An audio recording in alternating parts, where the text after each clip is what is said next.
News नशा, आदत हर खबर की।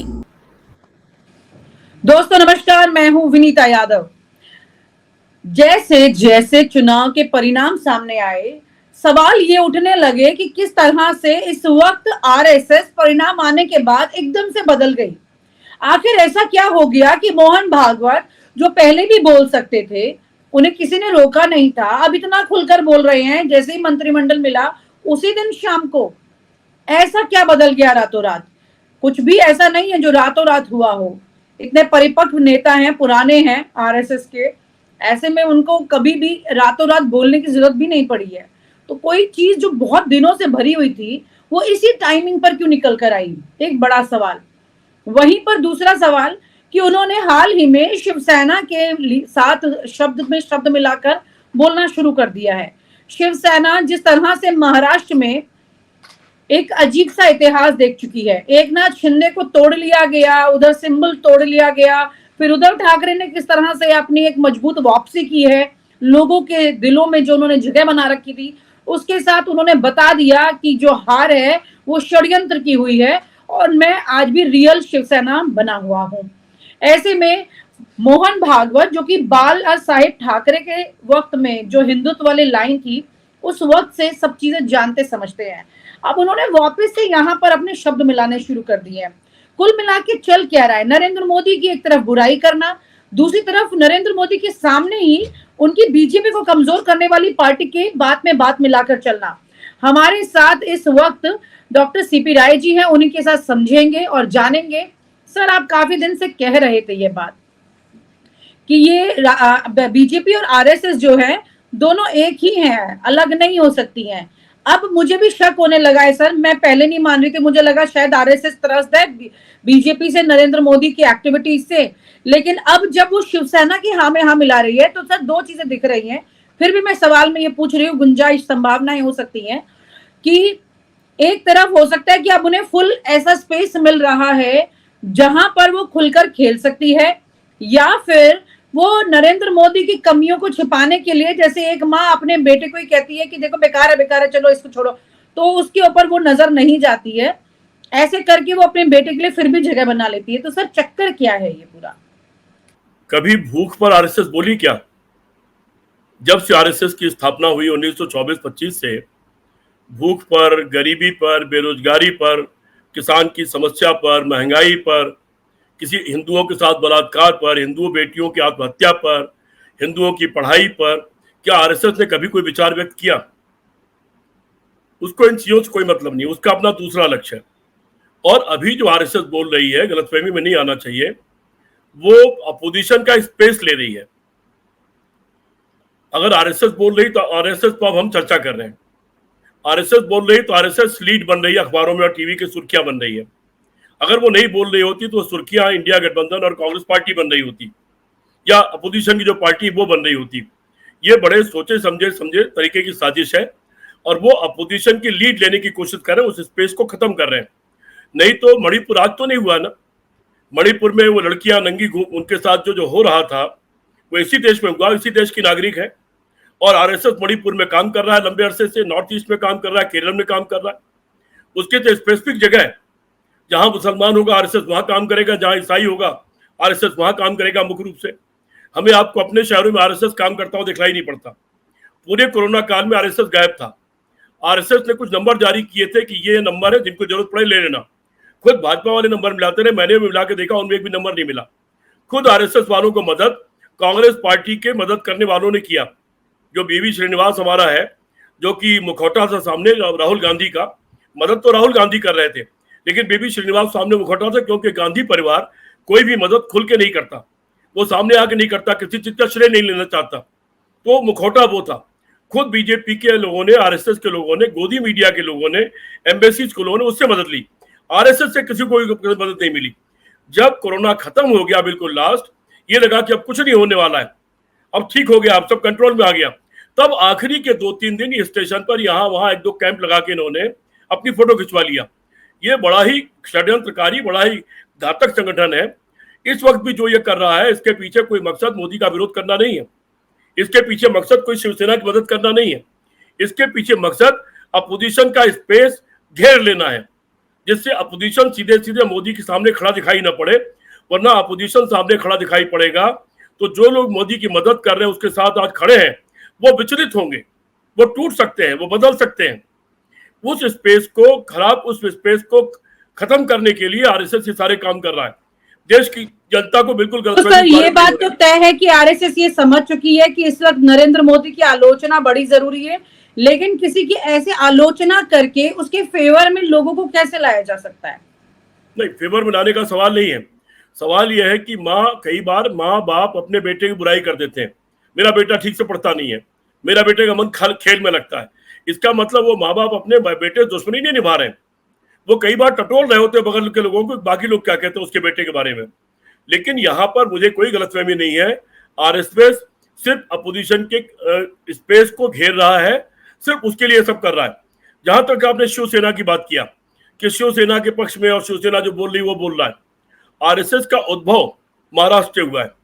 चित्पावन ब्राह्मण केवल महाराष्ट्र में पाए जाते हैं, वही लोग आरएसएस के असली मालिक हैं, वही लोग मैक्सिमम अब तक संघ चालक हुए हैं। वर्तमान संघ चालक भी संभवतः उसी समाज से आते हैं। नागपुर उनका हेडक्वार्टर है। शिवसेना के साथ गलबैया करके वो शायद एक टटोलने की कोशिश कर रहे हैं। क्या शिवसेना कमजोर हो सकती है? क्या शिवसेना को किसी बहाने वापस लाया जा सकता है? मैं आरएसएस के हर काम को उनके षड्यंत्र की निगाह से देखता हूं। मैं उनके किसी काम को इस निगाह से नहीं देख पाता कि वो सचमुच साफ दिल से कोई काम कर रहे हैं। आज तक के इतिहास में उन्होंने ऐसा कोई काम नहीं किया जो साफ मन से किया हो। मैं आज आपके दर्शकों को घटना सुना देता हूं विनीता, उससे आपको अंदाज लग जाएगा इनका वर्क क्या, काम की इनकी प्रणाली क्या है। हम लोग कॉलेज में पढ़ते थे, मैं किसी को विदा करने के लिए राजामंडी स्टेशन गया हुआ था। राजामंडी स्टेशन जो आगरा का है वो लोगों का रास्ता भी है, आरबीएस कॉलेज में पढ़ने वालों का, उस पार जाने वालों का वो रास्ता भी है। उसी से लोग जाते हैं, वहां कोई रोकता भी नहीं, रोक टोक नहीं है। वो एक रेलवे लाइन के वो शॉर्टकट है, बहुत बड़ी संख्या में स्टूडेंट, औरतें, तमाम लोग उसमें उस पार जाते हैं। हमारे देखते देखते एक ट्रेन रॉन्ग साइड पर आ गई और वो टकरा गई, उसमें काफी लोग मर गए, हताहत हो गए। मैं जिसको छोड़ने गया था वो डॉक्टर थे, उनको दिल्ली जाना था। उन्होंने अपनी ट्रेन, उन्होंने कहा मैं अब नहीं जाऊंगा, पहले मैं यहाँ मदद करूंगा लोगों की, फिर देखता हूं, कोई बस पकड़ लूंगा बाद में। मेरे साथ 3-4 लड़के जो आरएसएस से जुड़े हुए थे, विद्यार्थी परिषद के थे, वो भी वहीं खड़े हो गए बातचीत करने के लिए, जानते थे मुझे। तो ये होता नहीं कौन आया, कहाँ जा रहा है, क्यों जा रहे हैं, वो खड़े हो गए। तमाम लोग मदद करने लगे। राजामंडी स्टेशन का जो पीछे का साइड है वो पूरी मुस्लिम बस्ती है और उसमें कटर का और बेल्डिंग का इस तरह के काम होते हैं, लोहे के फर्नीचर बनते हैं, लोहे की तमाम चीजें बनती हैं। वो मुश्किल से 50 गज दूर वह इलाका शुरू हो जाता है। धमाके की आवाज आई, पता लगा चीख पुकार मची कि ट्रेन टकरा गई है।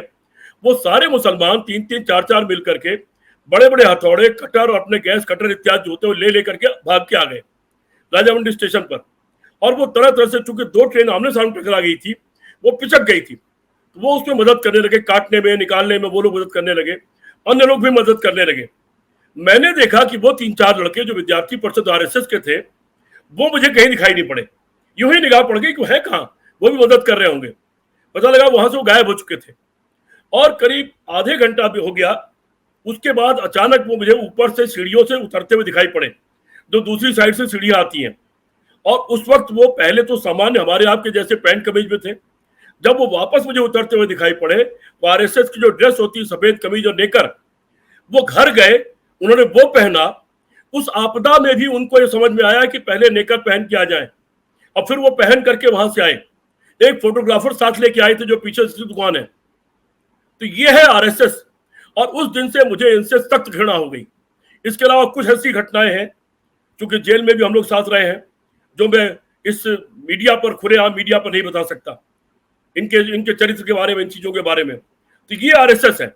इसी तरह से फोटो खिंचवाते हैं, वहां मदद 100 लोग 200 लोग कर रहे होंगे, लेकिन 3 नेकर वाले आकर के हाथ लगा देंगे नेकर पहन के, फिर उसकी फोटो चमकाते हैं, देखो आरएसएस सेवा का काम करता है। सैकड़ों मुसलमानों मदद कर रहे थे, उनका तारीफ नहीं कोई करेगा, ये अपनी फोटो चमकाते हैं। तो मैं इन आरएसएस के लोगों को बहुत ही उस निगाह से देखता हूं कि इनके मन में षड्यंत्र होता है। ये एक अपने उद्देश्यों के प्रति जागरूक, उसके प्रति लक्षित, उसके प्रति समर्पित एक गोपनीय संगठन है, जिसका न संविधान पता है, न जिसका कानून पता है, न जिसका अकाउंट पता है। ये अपने गोपनीय उद्देश्यों के लिए समर्पित एक संगठन है जो रहस्यमय है। इसलिए आरएसएस की बातों को हम लोगों को उसी रूप में लेना चाहिए। ये कभी साफ पाक नहीं हो सकते, ये कभी ईमानदार नहीं हो सकते, ये कभी भारत के संविधान, झंडे और लोकतंत्र के प्रति समर्पित नहीं हो सकते। उससे इनको घृणा है, इनको महात्मा गांधी से घृणा है, इनको अंबेडकर से घृणा है, इनको दलितों से घृणा है, इनको औरतों की बराबरी से घृणा है, इनको न्याय से घृणा है। इसलिए इनके झांसे में जनता को नहीं आना चाहिए। ये इनकी साजिश है और ये बरगलाने की कोशिश कर रहे हैं। ये शॉक ऑब्जर्वर का काम कर रहे हैं मोदी के खिलाफ। तो सर शिवसेना, जो कि उनके साथ पहले भी एक सिस्टर पार्टी कहा जा सकता है, भाई को या बहन को, लेकिन अब वापस उसी शिवसेना के साथ सुर में मिला रहे हैं मोहन भागवत। उसके पीछे कोई और कारण नहीं है। चूंकि महाराष्ट्र उनका गढ़ है, उनका घर है, वहीं पे ये लोग सब रहते हैं। नागपुर उसी में है, वहां इनकी तमाम चीजें उनसे जुड़ी हुई हैं। और साथ में शिवसेना पर डोरे डालने का तरीका भी हो सकता है कि इसी बहाने कम से कम एक होता है ना, घर का एक आदमी। तो महाराष्ट्र में इनको जो बड़ा लॉस हुआ है सर, ये शिवसेना के चलते हुए हुआ है। तो हो सकता है वो शिवसेना के उससे नुकसान की भरपाई धीरे धीरे करने की कोशिश कर रहे हैं। उद्धव ठाकरे की वहां लहर चल रही है, शरद पवार और कांग्रेस की वहां लहर चल रही है। बड़ी जबरदस्त सिंपैथी वेव है। मैंने आपको शायद परसों की डिबेट में कहा था चर्चा में कि बहुत बड़ी बात नहीं कि बहुत जल्दी अजीत पवार और एकनाथ शिंदे को आप उनके घर में वापसी करते हुए देखें, या उनको छोड़ करके बहुतायत में उनके लोगों को वापसी करते कहा था सर। इसके लिए तैयार रहिएगा। ये मेरी बात ये गलत साबित नहीं होगी। बात मेरी बाकी भी गलत साबित नहीं हुई। 80-90 सीट इन्होंने बहुत कम वोटों से जीती है। उन सारे सीटों पर सवाल उठ रहा है, वरना मैं जो बार बार 176 या उससे कम सीट की बात कर रहा था, उससे ज्यादा ये फिर भी नहीं आते ये। तो मतलब महाराष्ट्र में शिवसेना की वजह से इन्हें बड़ा नुकसान हुआ, ये बात तो इन्हें समझ आ चुकी है। लेकिन वहीं पर अगर ये धीरे धीरे करके लोगों के सामने खुद ही संदेश दें कि भाई नरेंद्र मोदी ने अहंकार पाल लिया, तो ऐसे में किसको बचा रहे हैं? आरएसएस को बचा रहे हैं कि नरेंद्र मोदी को बचा रहे हैं? सर बचा नहीं रहे। ये एक आदमी होता है, बीच का थर्ड एम्पायर होता है, बीच में खड़ा होता है, दोनों तरफ की बात कर रहा होता है। आरएसएस वो भूमिका अदा करने की कोशिश करे कि नहीं, हम मोदी के साथ नहीं, हम तो सच बोलते हैं, हमने तो ये मना किया, हमने वो मना किया, हम ईडी के खिलाफ थे, हम सीबीआई के खिलाफ थे, हम मणिपुर में बहुत कंसर्न थे कि वहां उनको जाना चाहिए, हम तो ये करना चाह रहे, मोदी हमारी बात नहीं मान रहे थे। ये सब कर करके वो बाकी लोगों को सॉफ्ट कॉर्नर वो अपने पैदा करना चाहते हैं, अपना चेहरा साफ करना चाहते हैं। क्योंकि मोदी की सरकार और बीजेपी की सरकार के जो तमाम गुनाह हैं, और जिसमें कि इनके हाथ भी रंगे हुए आरएसएस के लोगों के, उसके छींटे से अपना दामन ये बचाना चाहते हैं। और एक ऐसा आदमी बन के रहना चाहते हैं कि जरूरत पड़ने पर अगर दूसरे पक्ष में कुछ लोग कमजोर पड़ रहे हो तो आरएसएस उनके लिए सीढ़ी बन जाए बीजेपी की तरफ लाने के लिए। तो एक बात तो तय सर, नरेंद्र मोदी ने आरएसएस को और बीजेपी का इस बार आगे बढ़ाने की जगह बिगाड़ने का काम कर दिया है कुल मिलाकर। अच्छा ये बताओ, अगर हर जगह स्कूल, कॉलेज, विश्वविद्यालय, पीएचडी की अनिवार्यता खत्म हो गई, सारे आरएसएस के लोग लेक्चरर हो गए, दिल्ली यूनिवर्सिटी के ढेर सारे लेक्चरर जो अन्य जातियों के थे, हमारा वो यादव लड़का जो आता है टीवी डिबेट में, वो तमाम लोग निकाल दिए गए। बहुत 8-8 साल डॉक्टर लक्ष्मण यादव, तमाम लोग निकाल दिए गए और आरएसएस के लोगों को भर दिया गया स्कूल में, कॉलेज में, संस्थाओं में, वाइस चांसलर के रूप में। जब आरएस और मंत्रियों के एपीएस के रूप में, पुलिस में, फौज में, आईएएस में, जगह जगह आरएसएस से लोग भरे जा रहे हैं, तो ये कैसे आप मान सकती है कि बीजेपी आरएसएस उनके दोनों में कोई दूरी हो गई है? सब काम तो आरएसएस के ही मोदी ने किए हैं, उन्हीं के लोगों को सब जगह भर रहे हैं। मोदी ने अपने कोई व्यक्तिगत लोग तो नहीं भरे कहीं पर, अगर स्मृति ईरानी को छोड़ दीजिए तो बाकी किसी को अपना तो नहीं भरा उन्होंने जी। यानी कि कुल मिलाकर के आरएसएस ये जान गई है कि उनकी विचारधारा से लोगों को दिक्कत हो रही है, तो अब धीरे धीरे करके कवर फेस ये चल रहा है, ये कहना चाह रहे हैं। बिल्कुल वो कवर करने की कोशिश कर रहे हैं, अपना फेस क्लीन रखने की कोशिश कर रहे हैं, और सत्ता के द्वारा तमाम जो गुनाह हुए जिसमें शामिल हैं उनके छींटों से अपना दामन बचाना चाहते हैं। इसके पीछे मकसद है। आखिरी सवाल सर इसमें कि आरएसएस अक्सर पर्दे के पीछे से काम करती रही है, बीजेपी के लिए भी जो करती रही है, अब फ्रंट में आकर के बोलना और फ्रंट फुट पे खेलना, क्या वाकई में अब लोग इनको उस तरह से समझ पाएंगे? क्योंकि उनको तो आदत है नहीं आरएसएस की बातें डायरेक्ट सुनने की। इस तरह विनीता, मैं खुद धोखे में आ गया था। हमारी जब सरकारें थी तो कई ऐसे लोग थे जो मिलते थे और आरएसएस को हमारे सामने गालियां देते थे, खिलाफ बोलते थे, हमारे पक्ष में बोलते थे, अखिलेश यादव से मिलना चाहते थे, अखिलेश यादव उनको बुला के मंच पर बैठा देते थे।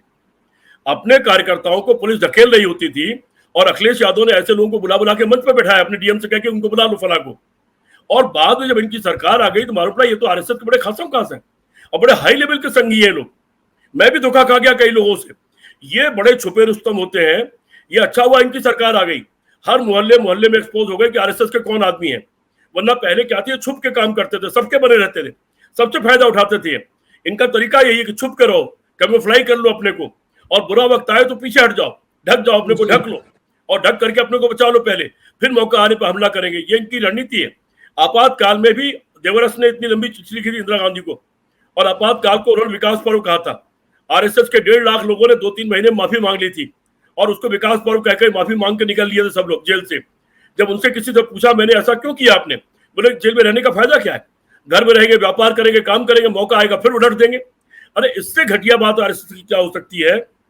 हमारे एक साथी ने आरएसएस के एक बड़े आदमी से ये कहा कि आप लोग वैसे तो गांधी जी के खिलाफ हो, गांधी जी को गाली देते हो, और गांधी जी के सामने सर भी झुकाना पड़ता है। आरएसएस के उस प्रमुख आदमी ने जवाब ये दिया कि आप लोग गांधी को कुछ भी समझते रहो, दुनिया के सामने हमें भले गांधी के सामने सर झुकाना पड़ता हो, लेकिन हमने गांधी को उनकी औकात बता दी है और गांधी को शौचालय की दीवार पर चिपका दिया है। विनीता सुनना मेरी बात, आरएसएस के बड़े आदमी ने कहा कि हमने गांधी को शौचालय की दीवार पर चिपका दिया है, उनको उनकी औकात बता दी है। दुनिया के सामने हमें गांधी के सामने सर झुकाना हमारी अभी फिलहाल मजबूरी है, लेकिन गांधी को हमने औकात बता दी है। इससे अधिक घटिया सोच और क्या हो सकती है इनकी।